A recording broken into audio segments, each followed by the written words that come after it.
Pas une truite, ça? Pas une truite. C'est un carton. Kevin Montreuil. C'est qui ça, Kevin Montreuil? Je sais pas, c'est marqué « Le prochain invité a la langue partout sauf dans sa poche ». Il en est à son premier numéro devant plus de 10 personnes. Il redéfinit assez bien la notion d'adolescent cave. Voici Kevin Montreuil!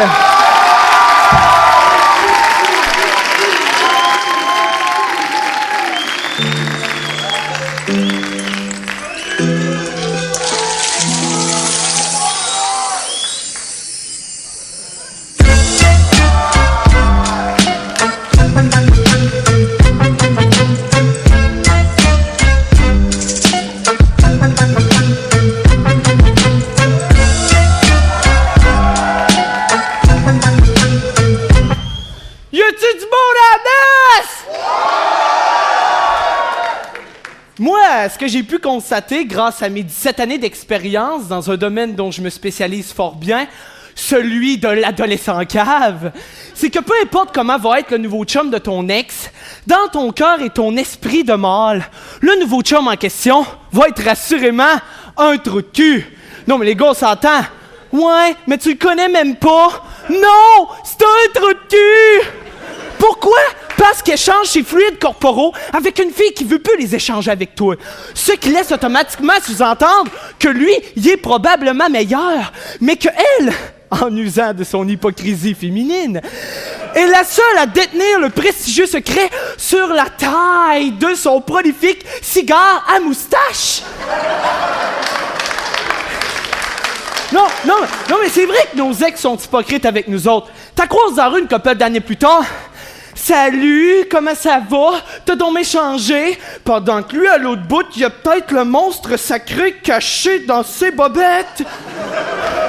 Non, mais c'est angoissant pour nous en tant qu'hommes, revendiquant davantage le 12 pouces, de pas savoir si le nouveau chum de son ex dans ses culottes, c'est Watatata ou le petit Nicky. Pis là viennent les arguments commençant par « Ouais, mais lui au moins... » Mais toi, ça te fait pas un pli à la poche? Parce que peu importe ce qui va sortir de son orifice buccal à elle, dans ta tête, ça va rester un hostie de trou de cul! Ouais, mais lui au moins il m'aide à faire la vaisselle. C'est un trou de cul! Ouais, mais lui au moins il garde pas ses bas quand on fait l'amour. C'est un trou de cul! Ouais, mais lui au moins il aime ça écouter les téléromans avec moi le soir. C'est un fif! Ou un trou de cul qui fait semblant d'être fif! Là, une fois qu'elle a fini de te citer ses arguments, aussi solides que les viaducs au Québec, elle dit « En tout cas, si ça te tente, on ira prendre un café. » Oh, ben... Là, en même temps qu'elle dit ça, toi, tu fais le lien dans ta tête. Puis t'en déduis qu'elle veut revenir, ce qui répond automatiquement à la question tantôt qui te brûlait tant les lèvres. Chris, c'était le petit Nicky!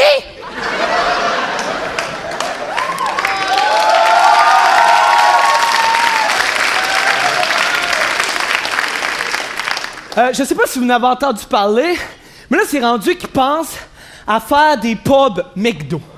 Ils penseraient même jusqu'à aller vendre de la bière dans la grande multinationale à caractère nutritionnel qu'est le McDonald's. Mais moi, j'imagine pas ce que ça va être, mais qu'ils vendent de la bière dans nos McDo. Mais en tout cas, j'espère juste une affaire. C'est que leur Christie de bière soit pas brassée à la manière de leur orangeade. Parce que j'ai comme l'impression qu'il va falloir qu'ils vendent le gaz dans des sachets à part. Non, mais c'est vrai, t'es-tu déjà demandé ça, toi, pourquoi il n'y avait pas de gaz dans leur Christie de cocktail orangé? Si je voudrais un verre de jus, je te commanderais pas un orangeade. Moi, je veux le tarif qui comprend les petites bulles. Non, mais moi, je me vois pas arriver à la caissière puis demander « te prendre une bière? Combien de sachets de gaz? » Combien de sachets de gaz? Tu veux savoir combien de sachets de gaz? Non, mais selon moi, le bout du bout, c'est qu'ils essayent de rendre les McDo exotiques. Ils veulent nous montrer qu'on pourrait aller manger là en amoureux. Ils sont allés même jusqu'à aller mettre un faux foyer dans un McDo pas loin de chez nous. Un foyer dans un McDo, moi, dis rien qu'une affaire. Si je voudrais manger aux chandelles, je viendrais pas manger dans le restaurant d'un roux qui se maquille puis qui s'habille en jaune. Non, mais c'est quoi, là?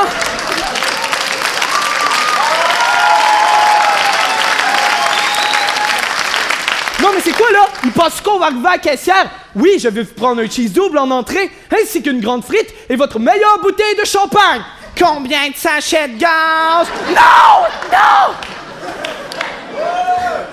L'autre jour, j'étais chez nous, je tournais les postes de ma télévision, puis là, je tombe sur... vous vous demandez sans aucun doute ce qu'une belle petite blonde comme moi fait tout seul à la maison un vendredi soir? Vous seriez étonné. J'appelle Télématch et j'adore parler. Là, moi, je regarde ça, puis je me dis... Es-tu en train de me dire que madame, belle petite blonde pulpeuse aux lèvres charnues, un vendredi soir, pendant que toutes ses autres amies blondes pétasses sortent dans les bars à la recherche des éliminés d'occupation double, elle s'assit dans son divan. Oh. Elle s'assit dans son divan, bécroche le téléphone, puis elle parle, Puis de pas savoir si le gars à l'autre bout de la ligne, c'est Guillaume le métier vierge ou Roland le camionneur, elle n'en a rien à foutre. Pourquoi? Parce qu'elle adore parler. Bon, ça, c'est la version qui essaye de nous faire à croire. Mais la vérité, c'est que, voyons, même moi, je sors le vendredi soir, puis check mes lèvres. Ils sont pas charnus! L'autre jour, je rentre dans un couche-tard, je m'en vais voir le caissier, et puis là, il me pose la fameuse question dont on se fout, mais éperdument. Est-ce que ça va être tout? Là, en même temps qu'il me pose cette question-là, j'interroge mon esprit. Qui est-ce qui, un beau jour, en tant que mange-marde de profession, s'est levé debout dans un lamentable congrès de travailleurs dévoués et acharnés qui sont ceux qui travaillent d'un couche-tard, puis qui a sorti une misérable feuille de statistiques démontrant qu'en ajoutant cette question-là, le client est comme faire « Hein? Est-ce que ça va être tout? » Ben non, dans le fond. Ben non, ça sera pas tout. Merci, monsieur le caissier. Non, mais ça, c'est comme quand tu vas dans un Walmart, puis que le commis achalant vient te voir, puis te dit Est-ce que vous aviez trouvé tout ce que vous cherchiez? Non, moi, je sais pas pourquoi, mais quand il me pose cette question-là, j'ai comme le goût d'y retourner la question. Toi, l'as-tu trouvé tout ce que tu cherchais? Tu cherchais une vie? Ben ça avait l'air que c'était bien caché. Tu cherchais un ami? Fait que t'es allé chez Jean Coutu, mais t'as trouvé de tout sauf un ami. Finalement, tu cherchais une femme, mais la tienne a sacré son camp avec ton meilleur ami qui avait pour seule ambition de finir sa vie animateur dans un bingo. Fait qu'à cette heure, mon 0-0, pas de 7. Redemande-moi le don encore si j'ai trouvé tout ce que je cherchais. Parce qu'en ce qui te concerne, j'ai comme l'impression que la seule chose que t'as trouvé, c'est un client colérique qui lui non plus, dans le fond, l'a pas vraiment trouvé. Pas mal moins hot. C'est à cause de mon répondeur. Y'a absolument rien sans qu'à ça. C'est pas soir de mon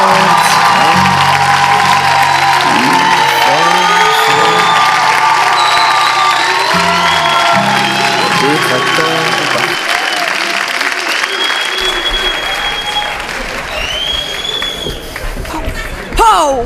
Yeah!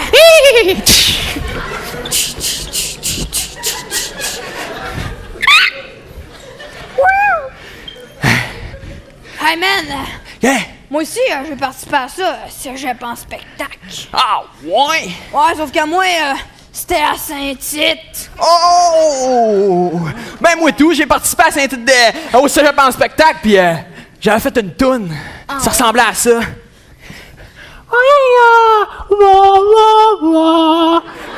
Puis là, je faisais la danse expérimentale là-dessus, là. Le monde en virait fou. Moi, je faisais un rodéo sur le stage! Ah ouais! Avec le bœuf pis tout! Avec le bœuf! Le monde a dû capoter. Pis tout. Mais, j'ai aussi fait de la figuration dans Lucky Luke, là. Dans Lucky Luke? Ouais. Ah ouais, ben moi, j'étais un des cowboys dans Back to the Future 3, man! Ça aurait été bien mieux dans Brokeback Mountain. En tout cas... Hey, mais man, ça va être ça? Moi Quoi? pis Clint, là, Ben, on est meilleurs chums. Clint? On est de même, on est des bestes. Clint? C'est qui ça, Clint? Ben, Clint Eastwood. Ah! Ben moi, là, moi te le dire, là, c'est avec Pauline Marois que je suis de même. Puis à partir de maintenant, on a décidé que mon métier, on allait appeler ça Govache! Man, appelle-moi un Govache à cette heure. Hi-ha! Govache! Hey, ce gars-là est trop bizarre. En tout cas, nous autres, on va vous en présenter 2 vrais cow-boys.